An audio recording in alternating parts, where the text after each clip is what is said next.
25 సంవత్సరాల్లో ఈరోజు హైదరాబాద్ నగరం వల్ల, ఐటీ వల్ల, నాలెడ్జ్ ఎకానమీ వల్ల దేశంలో హైయెస్ట్ పర్ క్యాపిటల్ ఇన్కమ్కి చిరునామా తెలంగాణ. అదే మరి మోస్ట్ లివబుల్ కండిషన్స్ ఉండే city Hyderabad city.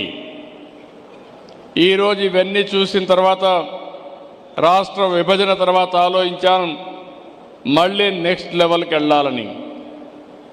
2023లో government of India quantum mission పెట్టారు.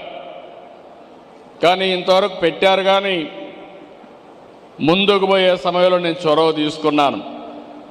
ఫస్ట్ టైం మళ్ళీ క్వాంటమ్ వ్యాలీ కింద ఆర్టిఫిషియల్ ఇంటెలిజెన్స్కి ప్రాధాన్యత ఇచ్చి రాబోయే రోజుల్లో ప్రపంచం మొత్తం తెలుగువారి సత్తా ఏంటో చాటబోతున్నామని మీ అందరికీ విజ్ఞప్తి చేస్తున్నా.